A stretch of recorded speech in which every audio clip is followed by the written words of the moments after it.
ስሜ ታደሰ ረጋሳ ይባላል። የደምቢ ዶሎ ዩኒቨርሲቲ ፕሬዝዳንት ነኝ። ዛሬ ወደዚህ የመጣንበት ዋናው ምክንያት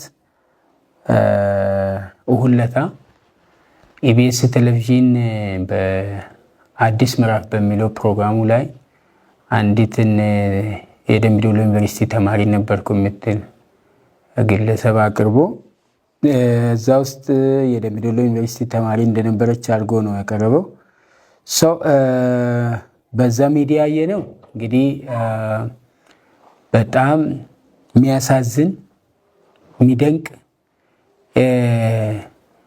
ሰው ባልተጣራ ወሬ በሌለው መረጃ አንደኛ ይሄ ተቋም ይሄ የቴሌቪዥን ጣቢያ መረጃም ከዛም ከዚህም ወስዶ እውነትን ማውጣት ነው የሚዲያ ሚና። አሁን እነሱ ያደረጉት ቀጥታ ልጅቷን እንዴት እንዳገኙ አላቅም፣ ማን እንዳመጣላቸው ምንም የተናገሩት ነገር የለም። ስለዚህ ቀጥታ ልጅቷን አናግረው ልጅቷ ላይ ከደምቢ ዶሎ ዩኒቨርሲቲ ተጠልፋ ታግታ ጫካ ተወስዳ 1 ዓመት ከ6 ወር እንደዚህ አድርጎ ነው የሰሩት እና ይሄ ቶታሊ ኃላፊነት የጎደለው ተግባር ነው። ምክንያቱም ቢያንስ የኛ ተማሪ መሆኗን ከኛ መረጃ መውሰድ ነበረባቸው። እንዴ አይነት ተማሪ ከናንተ እንደነበረች እንዲህ ብላለችና ምንድነው የምትሉት ምን አለ ማለት ነበረባቸው። የሚዲያ ተቋም ማለት ሚዲያ እኮ ኃላፊነቱ ግልጽ ያልሆነ ነገር ለፓብሊኩ ምንም ብዥታ በማይፈጥር መልኩ ግልጽ ማድረግ ነው። አሁን ኢቢኤስ ያደረገው ጭራሽ ብዥታን መፍጠር፣ ሰዎች ኮሚኒቲ መካከል መጠራጠር እንዲፈጠር፣ ሌላው ብሔር አንዱን እንዲጠራጠር የማድረግ አንዱ ተማሪ እዛ ሄዶ ነው እንዲህ የታገተው እንዲህ ሆኖ ብሎ አንዱ ላይ ለማነሳሳት ካለን ምንም ዓላማ የለውም፣ ትርፍም የለውም። ምን ያስተምራል? አሁን እንዲህ አይነት መረጃ አንደኛ ያልተጣራ እዚህ ያለውን ማህበረሰብ የማይወክል አሁን ደምቢ ዶሎ አካባቢ ያለው ማህበረሰብ የዩኒቨርሲቲ ማህበረሰብን ጨምሮ ምንም በማያውቅ መልኩ ምንም መረጃ በሌለው የእሱ ተማሪ ባልሆነ ሰው እንዲህ ስሙ ተነስቶ እንዲህ አይነት ሰው ኢትዮጵያ ውስጥ አለ ወይ ብሎ ነው ሲደነቁ የነበረው። ምን ማለት ነው? ይሄ ምንስ ይፈጥራል? ኮሚኒቲ መካከል ነገ ምንድነው የሚፈጠረው? በዚህ በተነሳ ግጭት ቢፈጠር ምንድነው የሚዲያ የሚጠቀሙ? የሚዲያ ሚናስ ይሄ ነው ወይ መሆን ያለበት? ስለዚህ እኛ ያየነው ተማሪያ ቶታሊ ከደምቢ ዶሎ ዩኒቨርሲቲ ጋር ምንም ግንኙነት የላትም። የኛ ተማሪም አይደለችም። ሲጀምር አይደለም ፋርማሲ የ2013 ሁለተኛ ዓመት ፋርማሲ ነኝ ያለችው ፋርማሲ አይደለም ሌላም ቼክ አድርገናል። ፋርማሲ ተማሪ ውስጥ እንደዛ የሚባል ተማሪ የለም። 2 ሴቶች ናቸው ያሉት፣ ሌሎች ናቸው። እንደዛ የሚባል ስም የለም። እኛ እንደውም ምናልባት ተሳስታ ሌላ ባች ሆና ሌላ ዲፓርትመንት ሆን ብለን ፋይዘር ሄደን አጣርተናል። እንደዚህ የሚባል ተማሪ በደምቢ ዶሎ ዩኒቨርሲቲ ውስጥ የለም። ይሄ ባልተጣራበት ያ ሁሉ መረጃ ለ120 ሚሊዮን በቀጥታ ቴሌቪዥን መተላለፍ ማለት በጣም የሚያሳዝን ነው። በእኛ በኩል እንደ ተቋም በጣም ያዘን ነው። ሆነስትሊ ሌላ ህግ የሚያደርገው እንዳለ ሆኖ ይሄ ለወደፊትም እንዳገር ምንድን ነው የሚሰራ ሚዲያ ማለት ይሄ ነው ወይ? የሚዲያ ሚና ምንም አንድ የሆነ ነገር መንገድ ላይ የሰማ ስሚ ይዞ ያንን ለሚዲያ ማብቃት ነው እንዴ ቴሌቪዥን ማለት? ስለዚህ በጣም ኃላፊነት የጎደለው ተግባር ብቻም ሳይሆን በጣም አሳፋሪ አይደለም። ከሚዲያ አይደለም ከትልቅ ተቋም ከአንድ ግለሰብ ተራ ግለሰብ የማይጠበቅ መረጃ ነው ያስተላለፉት። እዚህ በጣም የሚያሳዝን ነው። እኛ ቴሌቪዥኑ በቻለ ቶሎ ወጥቶ ማስተባበያ ይሰጣል ወይስ ምን ይላል ብለን እየጠበቅን ነበር። ምንም አላሉም። እዚህ እኛ የሚቀጥለውን ስቴፕ እንቀጥላለን። ዞሮ ግን ተግባሩ በጣም አሳፋሪ ተግባር እንደሆነ ነው ያየነው። አመሰግናለሁ።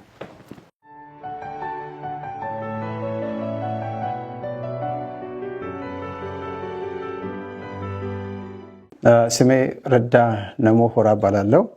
የደምቢ ዶሎ ዩኒቨርሲቲ አካዳሚክ ምርምር ቴክኖሎጂ ሽግግርና ማህበረሰብ አገልግሎት ምክትል ፕሬዝዳንት ነኝ። ዛሬ በዚህ የተገኘሁት ኢቢኤስ ሚዲያ በአዲስ ምዕራፍ በሚለው ባዘጋጀው ፕሮግራም ላይ ሀሳብ ለመስጠት ነው። በኢቢኤስ ፕሮግራም ላይ የቀረበችው ተማሪ ብርቱካን ተመስገን ከበደ የተባለችው ግለሰብ የደምቢ ዶሎ ተማሪ እንደሆነች የፋርማሲ ክፍል ተማሪ እንደሆነችና ብዙ መከራና እንግልት እንደደረሰባት ገልጻ ነበረ። ኢቢኤስም የደምቢ ዶሎ ዩኒቨርሲቲ ሳይጠይቅ ፕሮግራሙን በራሱ አካሂዶ ጨርሶ ፖስት እንዳደረገ ነው ያየ ነው። ነገር ግን በደምቢ ዶሎ ዩኒቨርሲቲ መረጃ ቋጥ ውስጥ ብርቱካን ተመስገን ከበደ ተብላ የተመዘገበች በማንኛውም ትምህርት ክፍል በማንኛውም ባች ያልተመዘገበች ተማሪ መሆኑን ላረጋግጠላችሁ እወዳለሁ። ምክንያቱም ባለን መረጃ ቋጥ ውስጥ እቺ ተማሪ የተባለች ብርቱካን ተመስገን የተባለች ተማሪ በደምቢ ዶሎ ዩኒቨርሲቲ ከትምህርት ሚኒስቴር ያልተመደበች መሆኑን አንደኛ፣ ሁለተኛ ደግሞ በማንኛውም ዲፓርትመንት ያልተመዘገበች መሆኑን፣ በሶስተኛ ደረጃ ደግሞ እሷ እንዳለች የፋርማሲ ተማሪ ነኝ ያለችው ትክክል እንዳልሆነ የፋርማሲ ትምህርት በደምቢ ዶሎ ዩኒቨርሲቲ የጀመረው በ2013 ነው። ነገር ግን እሷ ዘላ በ2013 የሁለተኛ ዓመት ተማሪ መሆኗን ነው ዘላ የገለጸችው። ደምቢ ዶሎ ዩኒቨርሲቲ በፋርማሲ ትምህርት ክፍል ለመጀመሪያ ጊዜ ተማሪዎችን ወስዶ ማስተማር የጀመረው በ2013 ዓመተ ምህረት ነው። ነገር ግን ይሄ እውነታ በእንዲህ እንዳለ በኢቢኤስ በኩል ያልተጣራ መረጃ እንዳለ መረጃው ትክክል እንዳልሆነ ሁሉም ሰው ሊገነዘበው ይገባል። ትምህርት ሚኒስቴርም ኢቢኤስ ሚዲያ ስለ እውነት ያገባኛል የሚሉ አካላት ሁሉ እውነታውን ማውጣት የግድ ይሆናል። ምክንያቱም ደምቢ ዶሎ ዩኒቨርሲቲ በአሁኑ ሰዓት የቆመለትን ዓላማ ለማሳካት በመማር ማስተማር፣ በምርምር፣ በማህበረሰብ አገልግሎት ትልቁን ስራ እየሰራ ይገኛል። ይህንን ስራ ግን ሆን ብሎ ለማጥፋት እየሰሩ ያሉት አካላት አሉ። በተለይ ደግሞ በሚዲያው በኩል የሚዲያን ሕግ ጥሶ ይህንን ሀሳብ የሚያቀርበው የኢቢኤስ ሚዲያ መጠየቅ እንዳለበት ግልጽ ነው። ስለዚህ እኛም በአካሄድ የምንሄድበት ጉዳይ ሆኖ ሳለ አሁንም መረጋገጥላችሁ ጉዳይ ቢኖር ተማሪ ብርቱካን ተመስገን ከበደ የተባለች ግለሰብ በደምቢ ዶሎ ዩኒቨርሲቲ ያልተመደበች መሆኑ ከትምህርት ሚኒስቴር ማጣራት ይቻላል። በተጨማሪም በማንኛውም የመረጃ ቋጥ ገብቶ የደምቢ ዶሎ ዩኒቨርሲቲ የተማሪዎች ስም ዝርዝር ማየትም ስለሚቻል ተማሪዋ በጭራሽ ደምቢ ዶሎ ዩኒቨርሲቲ እንዳልተመደበች ግልጽ ነው። አመሰግናለሁ።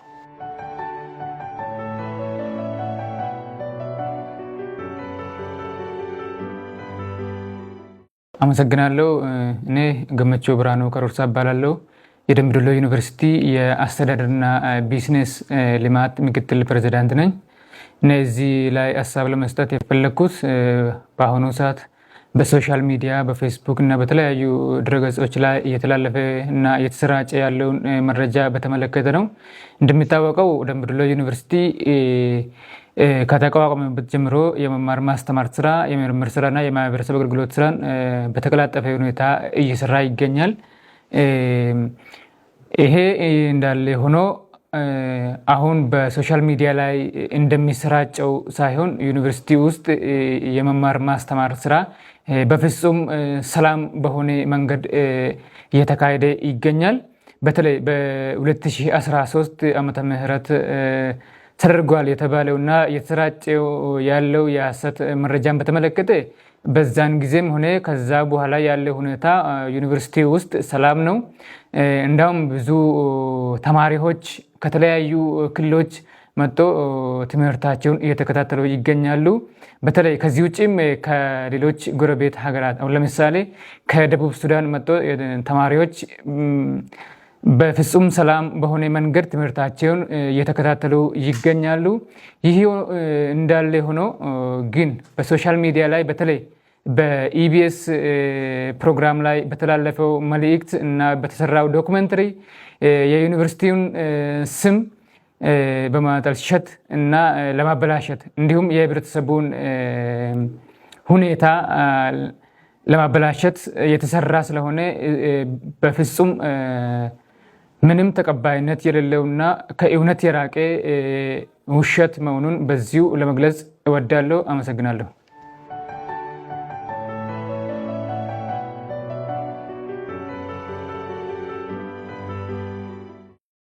ስሜ ምሬሳ መኑ ይባላለው። የዩኒቨርሲቲው የህዝብና የዓለም አቀፍ ግንኙነት ዳይሬክተር ነኝ።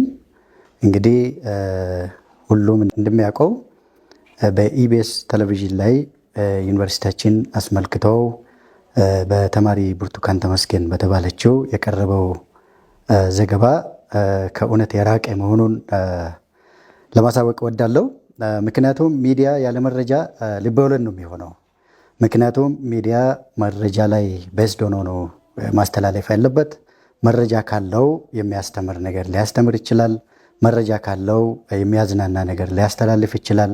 ነገር ግን ኢቢኤስ ያለምንም መረጃ ያለምንም የዩኒቨርሲቲውን መረጃ ከዩኒቨርሲቲው ምንም መረጃ ሳይወስድ ቀጥታ በራሱ ሀሳብ በራሱ ጊዜ ልክ እንደ ዩኒቨርሲቲያችን ተማሪ አድርጎ ያቀረበው በጣም ስህተትና ትክክል ያልሆነ ከሚዲያውም ደግሞ የማይጠበቅ ከሚዲያው የሚጠበቅ ግን ኃላፊነት ሆኖ ሳለ ግን ከሚዲያው የማይጠበቅ ኃላፊነት የጎደለው ነገር ሆኖ ሳለ ስለዚህ ዩኒቨርሲቲያችን ይህን በጽኑ አጥብቆ ይቃወማል። እንዲሁም ደግሞ ሚዲያ ለሀገሪቱም ባላንስ በሆነ ነገር ነው ማስተላለፍ ያለበት እንጂ አንድን በአንዱ ላይ በማነሳሳት ወይም ደግሞ ለአንዱ ወገን በመወገን በማስመሰል ማስተላለፍ አልነበረበትም። ስለዚህ ዩኒቨርሲቲያችን ከዚህ ሁሉ ነፃ መሆኑና ተማሪዋም ደግሞ የዩኒቨርሲቲያችን ተማሪ እንዳልሆነች ለማረጋገጥ እወዳለሁ። በተጨማሪም ለወደፊትም ቢሆን ማንኛውም ሚዲያ የአንድን ተቋም ገጽታን ለመገንባት የሚሰራ መሆን ያለበት እንጂ ለማጠልሸት የሚሆን የለበትም። ስለዚህ በሀገራችን ውስጥ ያሉ ሚዲያዎችም ደግሞ የአንድን የሀገሪቷን ተቋም ግንባታ ላይ ያተኮረ ሀሳብ ማቅረብ አለባቸው ለማለት እወዳለሁ። አመሰግናለሁ።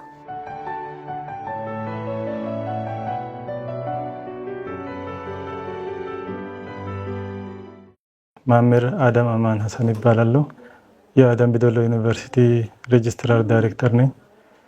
እንግዲህ በ14/07/2017 በተላለፈው በኢቢኤስ ቴሌቪዥን ያስተላለፈውን ላይ ተነስቼ ሀሳብ መስጠት እፈልጋለሁ።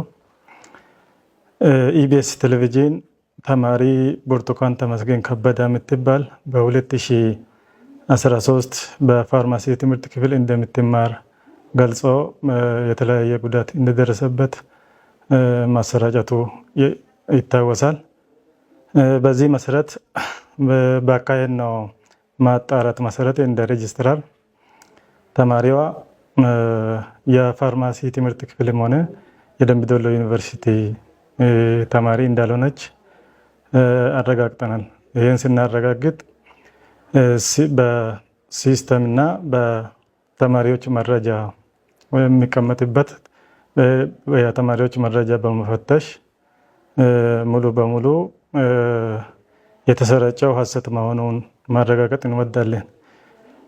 እንደተባለው 2013 ላይ ደምቢ ዶሎ ዩኒቨርሲቲ ለመጀመሪያ ጊዜ ነው የፋርማሲ ትምህርት ክፍል አንደኛ ዓመት የወሰደው።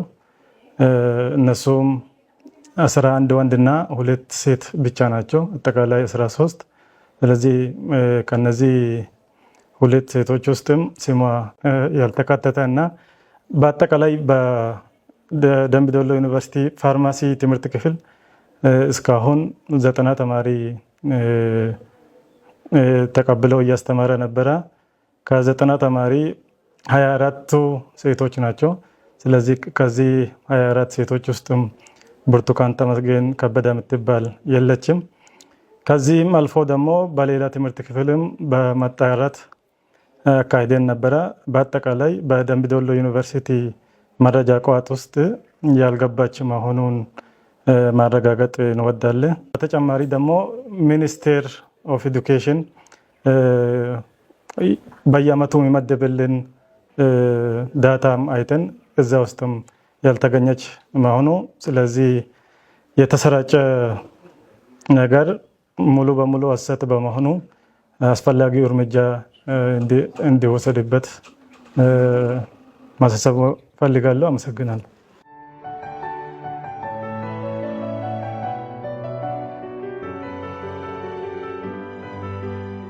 ዋና ኢንስፔክተር አየለ ሲሳይ ይባላለሁ።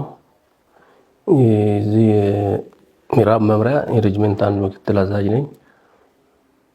አሁን በትላንትና ጀምሮ ያለው የተማሪ እገታ ተማሪ ታግቻለሁ ብላ አሁን በኢቢኤስ ሚዲያ የተላለፈው መልእክት ያው እኔ እዚህ ቀጠና ወደዚህ የተመደበ የገባሁት 2014 ነው። ይሄ ክስተቱ ደግሞ የ2013 የሚል ነው። እኔ ባልኖርም ግን ባለው ኢንፎርሜሽን በሰዓቱ የታገተ ተማሪም እንደሌለ ተማሪዋ ደግሞ በሰዓቱም የዚህ ተማሪ እንዳልነበረች ዩኒቨርሲቲ አመራሮች እና በየደረጃ ያለ አመራር ባለው መረጃ ባለው በሰው ኃይል ቁጥጥር አረጋግጧል። ስለዚህ እኔም በሰዓቱ ከነሱ ጋር በመሆን ይሄንን ያረጋግጡ ሲሆን ከነ በፊት የነበረ ሁኔታም ባለኝ ኢንፎርሜሽን ይሄን ያህል ዩኒቨርሲቲ ውስጥ ቶክስ ተከፍቶ የታገተም እንትን ያለ ተማሪ ችግር የደረሰበትን ቶክስም የተፈጠረ እንደሌለ እኔ ከገባው በኋላም ወደ 3 ዓመት ሆኖኛል። ይሄን ያህል ግቢው ሰላማዊ ነው። ውጪ አንዳንድ በተለያዩ ቦታዎች ላይ ችግሮች ሊኖሩ ይችላሉ። ግን እኛ ያው ኃላፊነቱን ወስደን እስከተረከብን ድረስ የዩኒቨርሲቲው ግቢ የተማሪ እንቅስቃሴ እኛም ከጥበቃ ኃላፊዎች ጋር በመሆን በአግባቡ እየሰራን መሆኑንና ይሄን የተከሰተ ችግር እንደሌለ ይሄ ግን ሆን ብሎ ዩኒቨርሲቲውን ስም ለማጠልሸት ብሔር ብሔረሰብን ለማጋጨት የተደረገ ስለሆነ የዚህ ተማሪ ግቢ ተማሪም አይደለችም። ከዚህ በፊትም የቆየ የሚለው ተላይ የሚተላለፈው ነገር ስህተት መሆኑንና ይሄ ነገር ምንም በተረጋገጠው ምንም የዚህ ተማሪ እንዳልሆነች ይሄን ተረጋግጧል። እኛም ደግሞ የጸጥታ ችግር የቶክስ ችግር ግቢ ውስጥ ምንም የተፈጠረ ነገር የለም የሚለውን ከጥበቃዎች ጋር ተቀናኝተን እየሰራን ነው። በጥምር እየሰራን ነው። የተፈጠረ ችግር እንደሌለ ግቢው ሰላማዊ የማስተማር ሂደቱን በአግባቡ እየሰራ መሆኑን እዚህ መሬት ላይ ያለውና አሁን እዛ የሚወራው ነገር አይገናኝም የሚል ነገር ሐሳብ ለማስቀመጥ ነው።